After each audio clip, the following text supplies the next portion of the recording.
வணக்கம். நம்ம சாதாரணமா பார்க்குற ஒரு தேதிக்கு பின்னாடி எவ்ளோ கதைகள் ஒளிஞ்சிருக்கும்னு என்னைக்காவது யோசிச்சிருக்கீங்களா? அப்படிப்பட்ட ஒரு நாளோட ரகசியங்கள பத்தி தான் நாம இன்னைக்கு பார்க்க போறோம். வாங்க உள்ள போலாம். ஏப்ரல் 11 பார்க்கறதுக்கு இது ஒரு சாதாரண நாள் தான். ஆனா ஐடியாஸோட ஹிஸ்டரியில இது ஒரு ரொம்ப ரொம்ப ஸ்பெஷலான நாள். ஏன் இதுக்கு இவ்ளோ முக்கியத்துவம் தெரியுமா?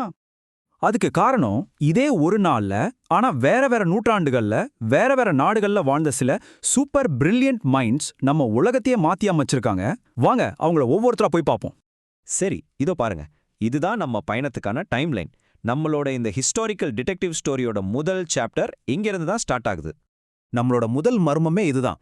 கம்ப்யூட்டரே இல்லாத ஒரு காலத்துல பை அப்படிங்கிற எண்ணோட மதிப்ப 100 டெசிமல் பாயிண்ட்டுக்கு மேல அவ்வளோ துல்லியமா ஒருத்தரால எப்படி கணக்கு போட முடியும்? இந்த கேள்விக்கான பதில் நம்மள நேரா 1734 வருஷம் ஏப்ரல் 11ஆம் தேதிக்கு கூட்டிட்டு போகுது. அன்னைக்கு தான் தாமஸ் ஃபேண்டட் டி லாக்னி அப்படிங்கிறவரு இறந்து போறாரு. அவர்கிட்ட இருந்து தான் இந்த கதை ஆரம்பிக்குது. இவரெல்லாம் நம்மளோட முதல் ஹீரோ. டி லாக்னி ஒரு பிரெஞ்சு கணித மேதை. அவரோட மிகப்பெரிய சாதனை என்ன தெரியுமா? பையோட மதிப்பை 12 தசம இடங்கள் வரைக்கும் கணக்கு போட்டது. சும்மா யோசிச்சு பாருங்க, இன்னைக்கு இருக்கிற கம்ப்யூட்டர்ஸ் வர்றதுக்கு பல நூறு வருஷத்துக்கு முன்னாடி மனுஷனோட மூளையால மட்டுமே இவ்ளோ பெரிய விஷயத்த செய்ய முடியும்னு அவர் நிரூபிச்சிருக்காரு.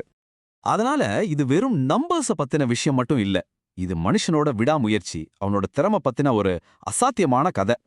சரி, அதே ஏப்ரல் 11 ஆனா நூற்றாண்டு மட்டும் மாறுது. இப்ப நம்ம டைம் மிஷின்ல ஏறி கொஞ்சம் முன்னோக்கி 1907க்கு போக போறோம். இப்போ ஒரு ரொம்ப முக்கியமான கேள்வி. இன்னைக்கு நம்ம எல்லாருக்குமே இது தேவை. ஒரு புது மருந்து வருதுன்னு வச்சுக்கோங்க. அது உண்மையாவே வேலை செய்தா இல்ல அதோட ரிசல்ட்ஸ் சும்மா தற்செயலா கிடைச்சதான்னு எப்படி நம்ம உறுதியா சொல்ல முடியும்? இந்த கேள்விக்கான விட ஹென்றி ஷஃபே அப்படிங்கிறவர்கிட்ட இருக்கு. ஆச்சரியமா இருக்குல்ல? அவரும் அதே ஏப்ரல் 11ஆம் தேதி தான், ஆனா 1907ல பிறந்திருக்காரு. இவர் ஒரு முக்கியமான புள்ளியியல் நிபுணர். ஷெஃபே கண்டுபிடிச்ச ஒரு பவர்ஃபுல் ஸ்டாட்டிஸ்டிக்கல் டெக்னிக் தான் ANOVA.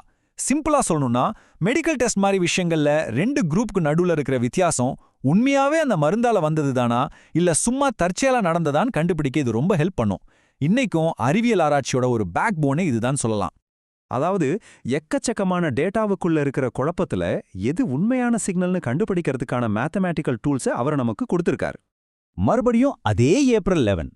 வாங்க டைம்ல இன்னும் கொஞ்சம் முன்னாடி போவோம். இப்போ நம்மளோட பயணம் 1974க்கு. ஜீனியஸ் ஆப்ரஹாம் ராபின்சனே பார்ப்போம். அவரும் இதே ஏப்ரல் 11ஆம் தேதி தான் 1974ல காலமானார். ராபின்சனோட திறமையே ஒரு தனி ரகம்.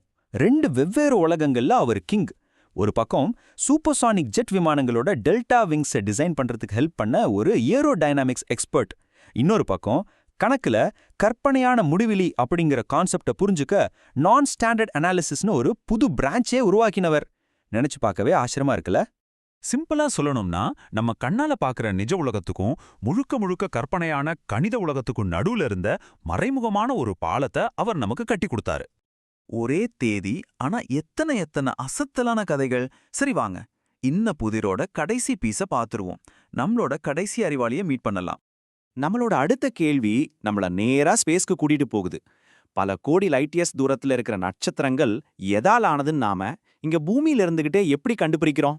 இந்த கேள்விக்கான பதில் அடலீனா குட்ரஸ் மோரினோ அப்படிங்கிறவங்க கிட்ட இருக்கு. அவங்க 2015ஆம் வருஷம் ஏப்ரல் 11ஆம் தேதி மறைஞ்சாங்க. அறிவியல்ல பல தடைகளை உடைச்ச ஒரு முன்னோடி இவங்க. அடலினாவோட சாதனைகள் ரொம்ப பெருசு.